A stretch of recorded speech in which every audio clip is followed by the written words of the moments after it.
Lieutenant Takeo Nakamura stared at the small square of paper in disbelief, his fingers trembling slightly, as he held what appeared to be an ordinary postcard. It was February 12, 1944, at the Featherston prisoner of war camp. In New Zealand, and what the Japanese officer witnessed in that moment defied 18 years of military indoctrination. The American prisoner across from him, a thin, weather-beaten pilot named James Miller, had just casually mentioned he was writing his weekly letter home. Weekly. The word echoed in Nakamura's mind like an impossible equation. In Japan, families of servicemen might receive one heavily censored letter every 6 months, if they were fortunate. The Imperial Japanese military strictly controlled all communication, and most families lived with crushing uncertainty about their loved ones' fates. Yet here was this captured enemy, this defeated American, writing home with a regularity that seemed absurd, almost obscene in its casualness. "You write every week?" Nakamura asked in halting English, certain he had misunderstood. The American nodded without looking up, continuing to scratch his pencil across the postcard. "Yeah, sure do. They limit us to 25 words, but at least the folks back home know I'm alive." He paused, glancing up with a slight smile. "Your family must be worried sick about you. How often do you fellows get to write home?" The question hung in the air like an accusation. Nakamura said nothing, but his silence was answer enough. What the lieutenant couldn't articulate in that moment was the profound realization forming in his mind. If the Americans could afford to transport thousands of postcards across war-torn oceans every week, what did that reveal about their true industrial capacity? And if such a small courtesy, one that cost mere pennies, was impossible for the mighty Japanese Empire, what did that suggest about Japan's ability to sustain a protracted conflict against such an enemy? As he watched the American casually complete his weekly ritual, Lieutenant Nakamura experienced the first hairline fracture in his certainty about Japan's divine destiny to rule the Pacific. What he witnessed that day was more than a postcard. It was the mathematics of defeat written on a 3-by-5-inch slip of paper. The story of Japanese prisoners encountering American abundance during World War II represents one of history's most profound examples of ideological collapse through material evidence. To understand the psychological impact of these encounters, we must first comprehend the worldview these men carried into captivity. Since the Meiji Restoration in 1868, Japan had pursued an aggressive program of modernization and militarization, fueled by a powerful national mythology. School children learned from their earliest days that Japan was a divine nation, descended from the sun goddess Amaterasu, and that the emperor was a living god whose will could not be questioned. This national doctrine became increasingly militarized during the 1920s and 30s, creating a generation of Japanese who believed absolutely in their nation's spiritual superiority over the materialistic, decadent West. Imperial propaganda portrayed Americans as soft, undisciplined, and morally corrupt, a nation of gangsters and movie stars lacking the spiritual fortitude for extended warfare. Japanese military leaders confidently predicted that America, despite its industrial capacity, would quickly lose heart when faced with determined Japanese resistance.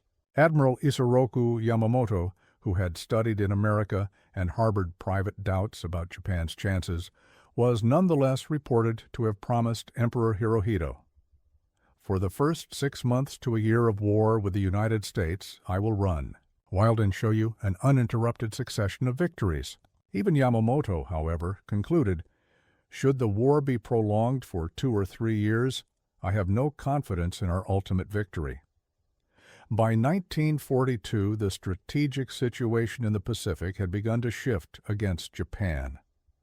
The decisive American victory at Midway in June of that year had cost Japan 4 irreplaceable aircraft carriers and hundreds of experienced pilots. Unlike America, Japan lacked both the industrial capacity to rapidly replace these losses and the training, infrastructure to quickly produce skilled aviators. The Battle of Guadalcanal, which dragged on from August 1942 to February 1943, further demonstrated America's growing material superiority. While Japanese soldiers were reduced to starvation and disease on the contested island, American forces received regular supplies, reinforcements, and even ice cream. This disparity extended to the treatment of prisoners of war. The Imperial Japanese Military Code considered surrender the ultimate dishonor, a violation of the warrior's code of Bushido that mandated death before capture. Emperor Hirohito's soldiers were instructed to save the last bullet for themselves rather than face the shame of becoming prisoners.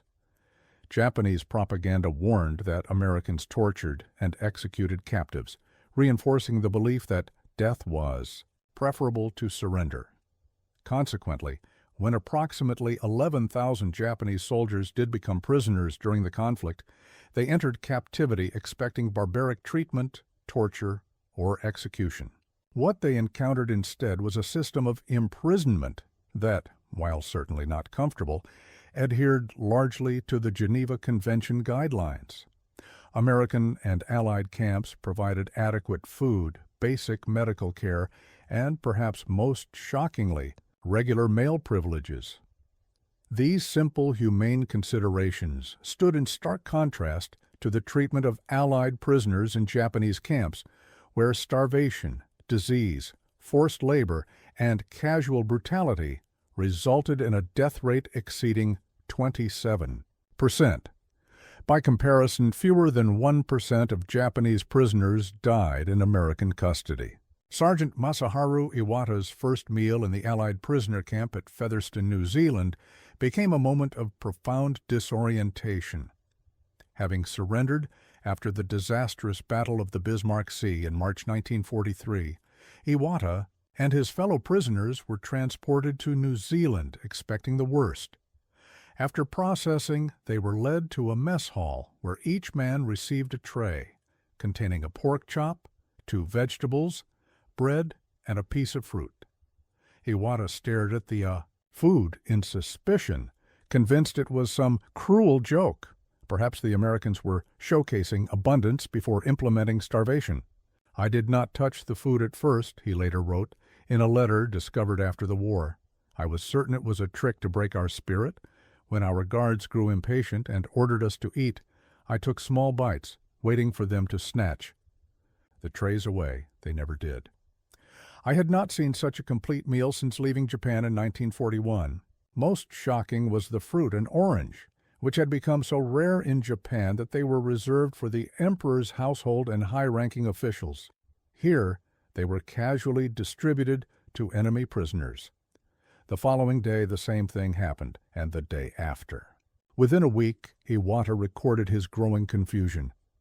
"They feed us more in captivity than our own army provided at the front.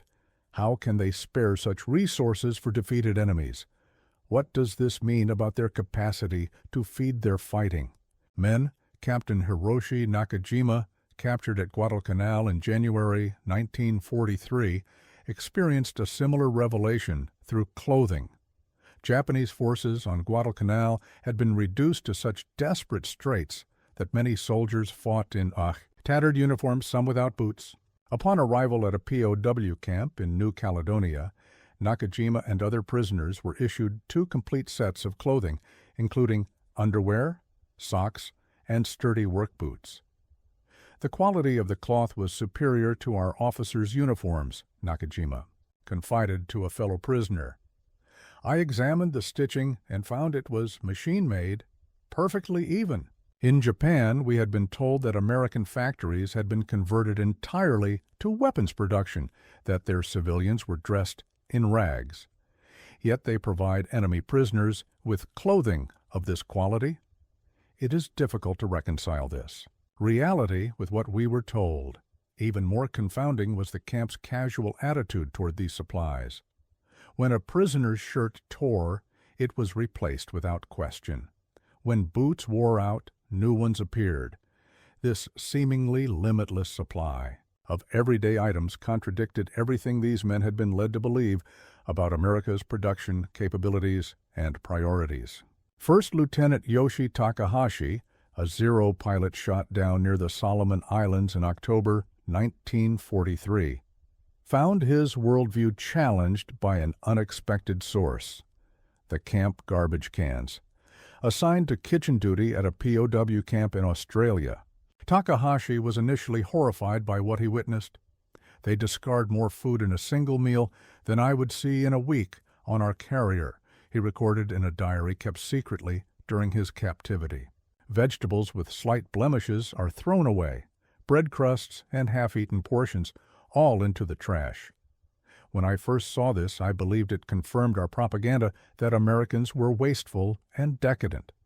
But as weeks passed, I realized a more disturbing truth. They waste because they can afford to waste. They have so much that conservation is unnecessary. This casual relationship with abundance extended beyond food. In the same camp, prisoners watched as a supply truck arrived with cartons of cigarettes. The American guards distributed 2 packs to each prisoner weekly, a shocking luxury when tobacco had become strictly rationed in Japan. Even more revealing was an incident Takahashi recorded in November 1943. Today, a guard named Miller opened a new pack of cigarettes, took one, and crumpled the remaining 19 into the mud because he said they were stale. I watched 3 Japanese officers staring at this display with expressions I cannot describe, something between horror and revelation. For the cost of those carelessly destroyed cigarettes, a Japanese family could eat for 2 days. What manner of nation can afford such carelessness with resources? And if they are this way with small things, what of their tanks, their ships, their planes? For Naval Lieutenant Commander Toshio Sakai, the revelation came through medicine. Captured after his destroyer was sunk off the Philippines in 1944, Sakai arrived at the POW camp with a badly infected leg wound. In the Imperial Navy, such an injury often meant amputation due to limited antibiotics, which were reserved primarily for officers and pilots. Sakai had prepared himself for the loss of his leg, perhaps even death from sepsis. Instead, he received prompt treatment with penicillin, multiple doses per day until the infection cleared. When he expressed surprise at this wasteful use of precious medicine on an enemy, the American doctor looked confused. "We have warehouses full of the stuff," the physician replied casually. "Why wouldn't we use it?" Sakai recorded his thoughts that night. If they have warehouses of a medicine so scarce in Japan that even admirals might go without, then we are not fighting the same war. They operate from abundance while we struggle with scarcity. This is not a matter of spirit or courage. It is simple mathematics. These individual revelations multiplied across thousands of prisoners, creating a cascading effect of disillusionment. Private First Class Takeshi Yamada, captured in the Marshall Islands in February 1944, was assigned to a work detail at a supply depot in Hawaii. There he witnessed American logistics operations firsthand. "Today, I helped unload 600 crates of canned fruit," he wrote in a letter, smuggled to his brother, another POW. "Tomorrow, another ship arrives with 600 more. The scale defies comprehension. I asked the sergeant how many ships arrive each week. He shrugged and said, dozens. Not with weapons or ammunition, but with pineapples and peaches. The Americans can send a ship across the Pacific carrying nothing more vital than canned fruit. How many Japanese warships have been sunk for lack of fuel? Yet they use precious fuel to transport dessert. This pattern repeated across Allied POW camps throughout the Pacific theater. At Camp Tracy in California, Japanese naval officers were permitted to observe American shipyards from a carefully controlled distance. Warrant Officer Hiraku Sugimoto described watching 5 Liberty ships under simultaneous construction in the Kaiser shipyard in Richmond, California. They build them in sections like a child's toy blocks, he noted with professional interest, that gradually transformed into dismay. Hundreds of workers swarm over each section. Massive cranes move completed segments into place. The speed is unbelievable.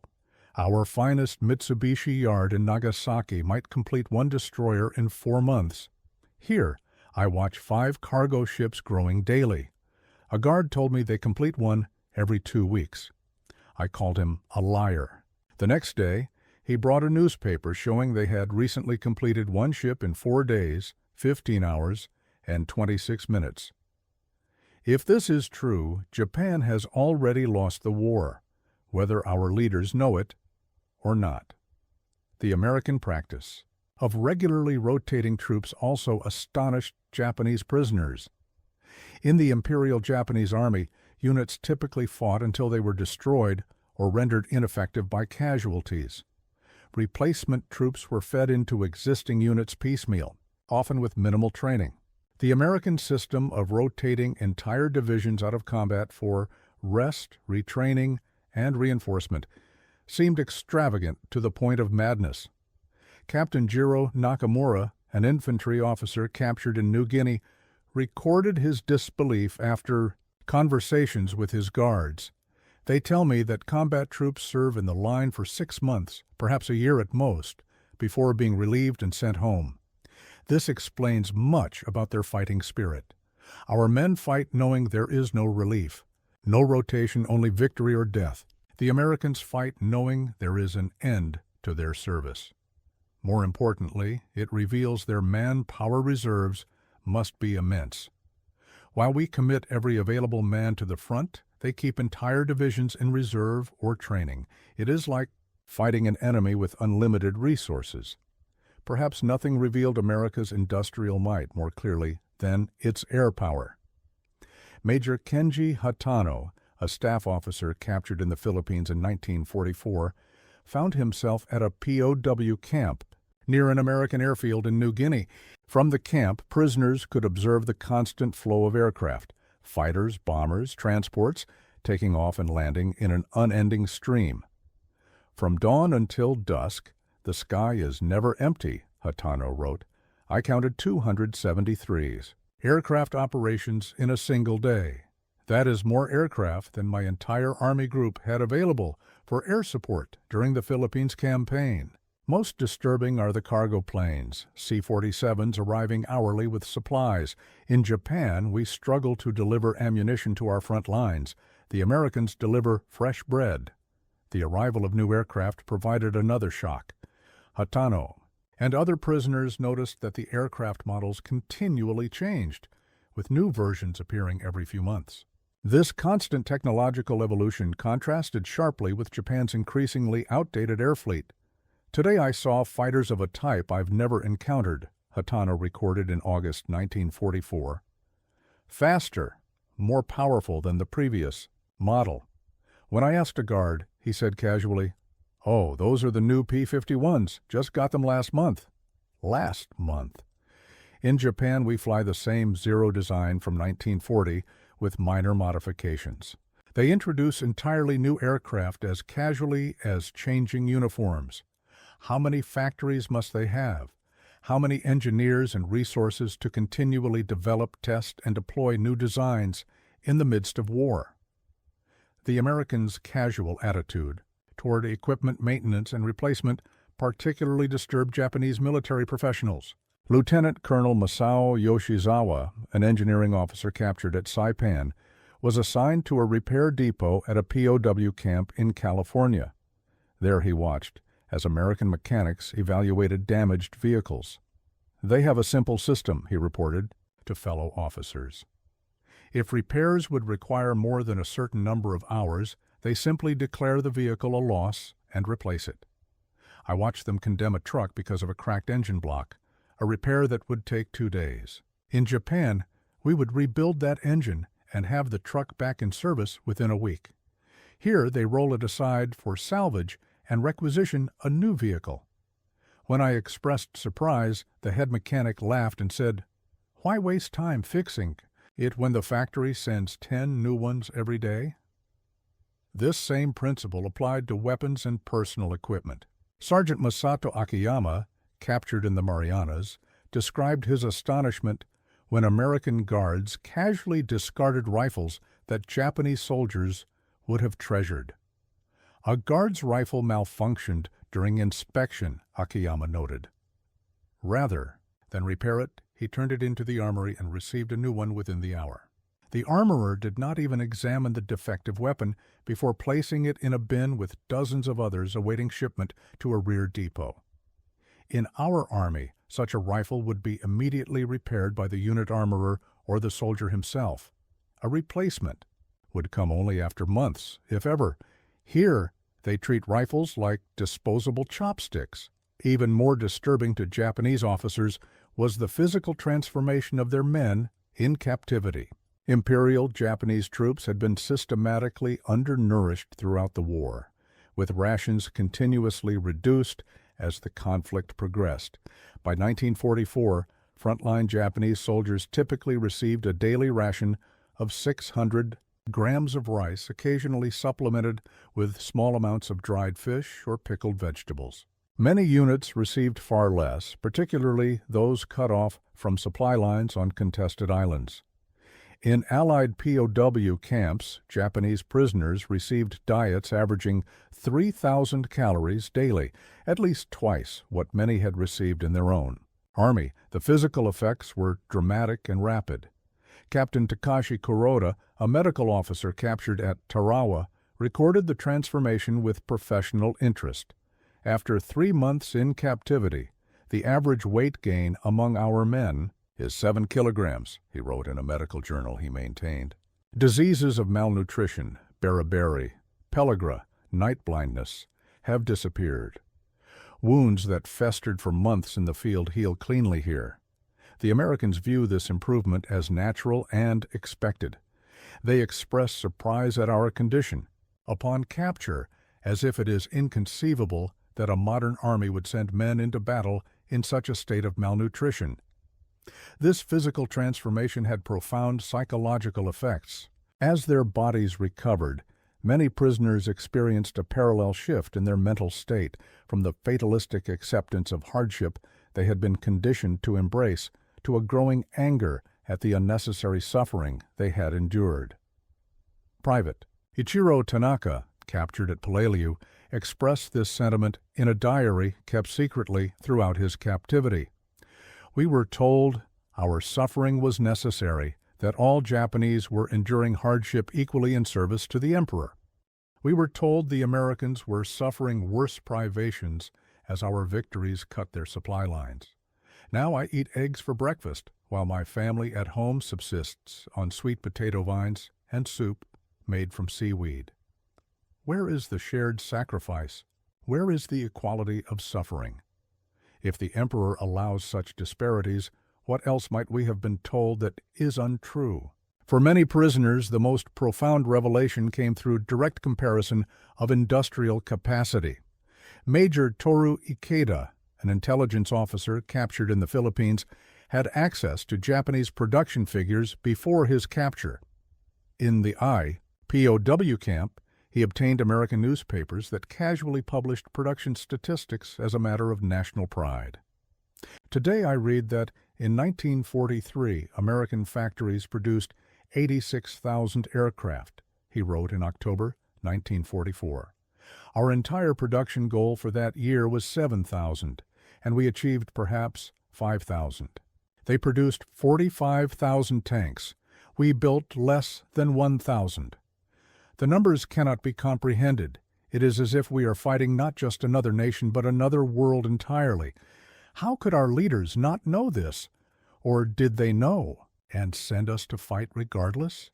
These statistics took on personal meaning through everyday experiences. Second Lieutenant Hideo Matsui described watching American troops receive mail at a camp in Hawaii, where he worked as an interpreter due to his pre-war education at an American university. Each American soldier receives an average of 3 letters per week, he observed. The mail arrives in enormous sacks, thousands of letters daily for this camp alone. Consider the logistics. These letters travel from every corner of America to Hawaii, sorted and delivered to individual soldiers. The administrative staff required for this task alone would overwhelm our military postal system, and this is just for one camp on one island. What must their system handle for millions of troops across the Pacific? The organizational capacity this reveals is perhaps more frightening than their weapons. The volume of supplies flowing to American forces similarly defied Japanese prisoners' understanding of logistical possibilities. Commander Hideaki Nakamura, a supply officer before his capture at Enewetak Atoll, was permitted to observe supply deliveries at the camp where he was held in the Marshall Islands. Today's delivery included 15,000 pairs of boots, he recorded in April 1944. Not for the entire Pacific Theater, for this single supply depot serving perhaps 20,000 men. That represents nearly one new pair of boots per month per soldier. In the Imperial Navy, my men received one pair to last the entire war. When they wore out, they made sandals from scraps or went barefoot. Here, an American soldier can request new boots simply by showing his current pair has worn soles. Though prisoners' exposure to American military health care provided another dramatic contrast. Lieutenant Shinji Yamamoto suffered from chronic dental problems throughout his service in the Imperial Navy. Pain was considered a natural condition of military life, and dental care was minimal.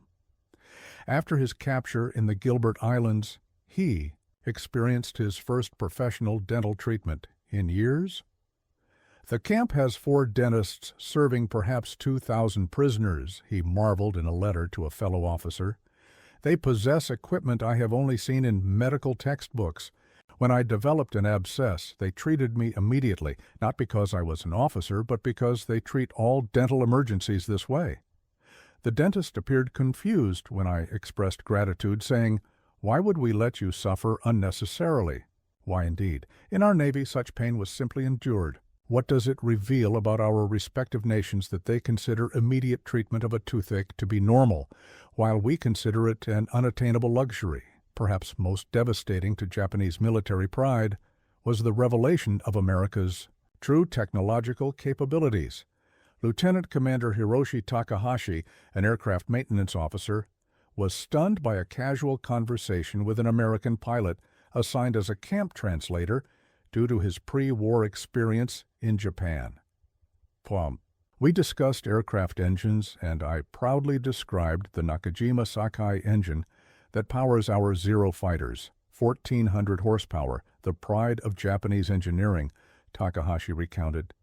The American laughed without malice and mentioned that their newest fighter, something called a Bearcat, has a 2,100 horsepower engine. When I expressed disbelief, he brought a technical manual the following day proving his claim. More disturbing was his casual revelation that American bombers now fly at 30,000 feet, well above our fighters' maximum ceiling. He seemed genuinely surprised that I didn't already know this, as if our complete technical inferiority was common knowledge not worth concealing from prisoners. The cumulative effect of these revelations created a profound psychological crisis among Japanese prisoners. Their entire worldview, built on beliefs in Japanese spiritual superiority, American decadence, and the inevitability of imperial victory, collapsed under the weight of material evidence. This cognitive dissonance manifested in various ways, from denial to depression to complete ideological transformation.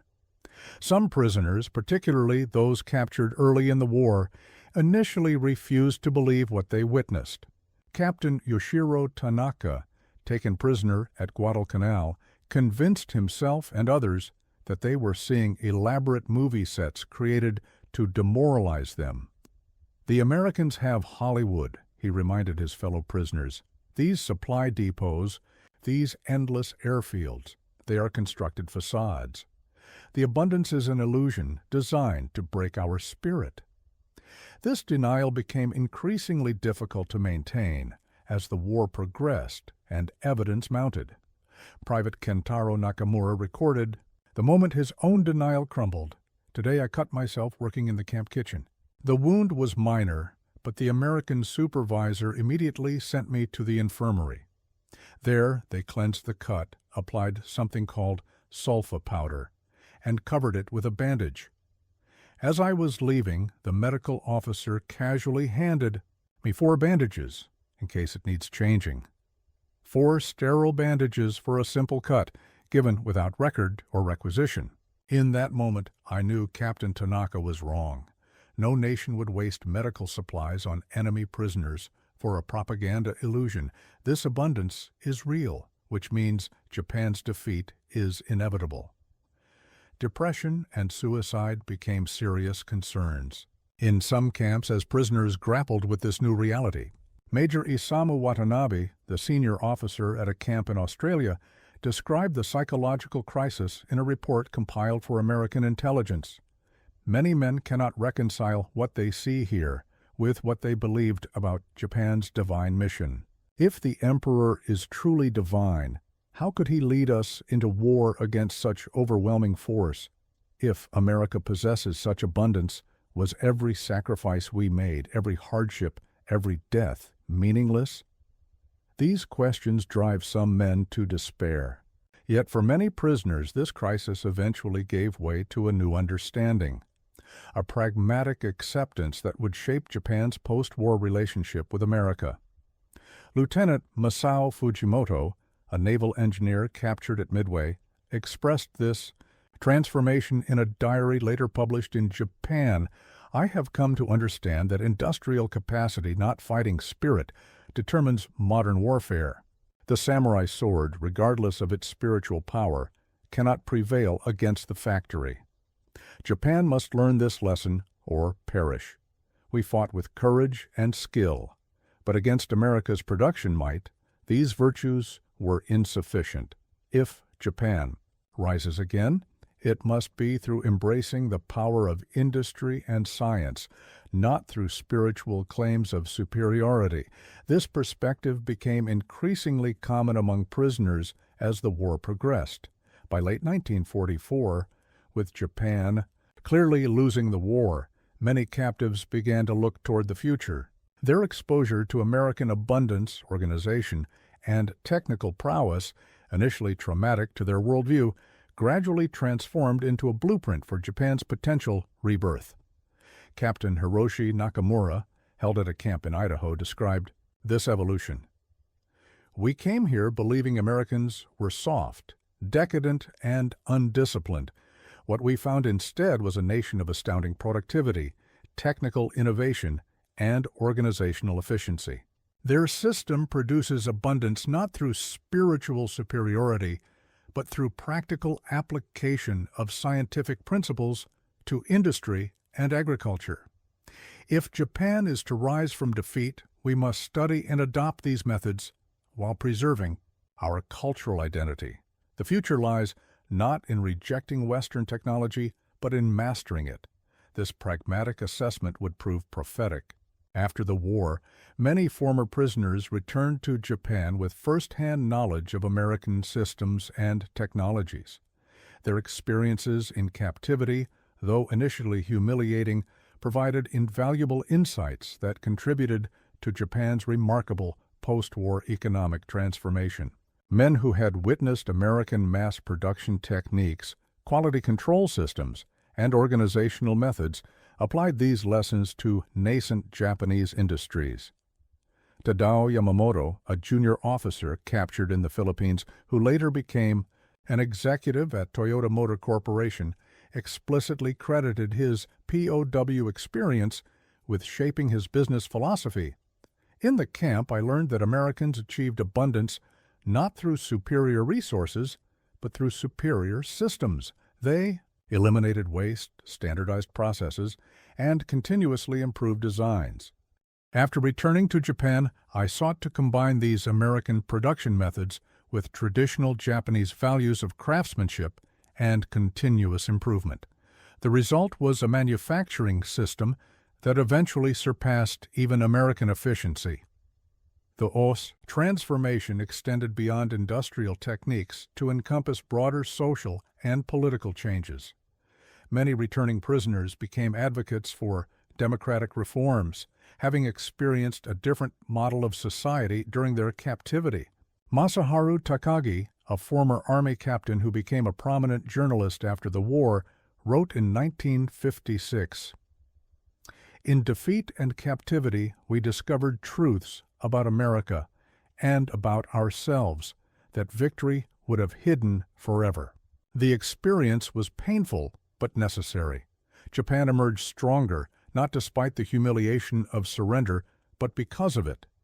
We learned that true strength comes not from spiritual claims or military might, but from creating a society of productive abundance. This transformation had multi-generational effects. The children and grandchildren of these former prisoners grew up hearing not tales of American barbarism, but accounts of American productivity and efficiency. Kenji Tanaka, whose father had been a prisoner at Camp McCoy in Wisconsin, later became an engineer at Nippon Steel. "My father returned from captivity with respect for America's industrial capabilities. He would say, 'They defeated us not with better men, but with better systems.' He encouraged me to study engineering rather than martial disciplines." Thousands of Japanese families experienced similar redirections, creating a generation focused on economic rather than military power. The story of Japanese prisoners encountering American abundance represents one of history's most profound examples of ideological transformation through material evidence.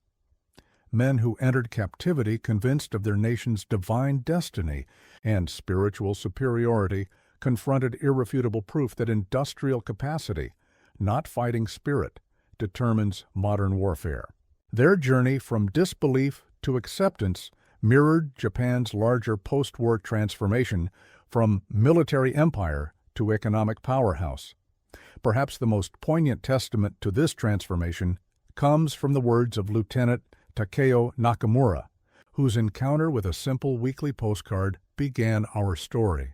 In 1973, nearly 30 years after the war, Nakamura visited the United States as part of a Japanese business delegation. In San Francisco, he sought out James Miller, the former prisoner whose casual letter writing had first shaken his worldview. The two men, now in their 50s, met at a hotel overlooking the Golden Gate Bridge. "I've wanted to tell you something for many years," Nakamura said to his former enemy. "That day when I saw you writing home, it changed everything for me. It wasn't the defeat in battle that convinced me Japan had lost the war. It was that postcard. If America could afford to transport millions of letters while we could barely supply our troops with ammunition, the outcome was inevitable." Miller seemed surprised by the significance Nakamura attached to such a small thing. "It was just a postcard," he said. "No," Nakamura replied, "it was mathematics. And in war, mathematics always prevails over spirit. Today, as Japan stands, as one of the world's leading economies and America's closest ally in Asia, the legacy of those shocking encounters with abundance continues to shape the relationship between these former enemies. What began with prisoners staring in disbelief at weekly postcards, plentiful food, and casual waste evolved into one of history's most remarkable transformations. From bitter enemies to economic partners and political allies, the Japanese officers, who once could not believe American prisoners could write home, weekly became the architects of a new Japan that would eventually rival America's own productivity and innovation. In this unexpected outcome lies perhaps the most profound irony of the Pacific War. Japan's defeat, by exposing its people to American abundance, ultimately led to its remarkable resurrection as an economic superpower in its own right.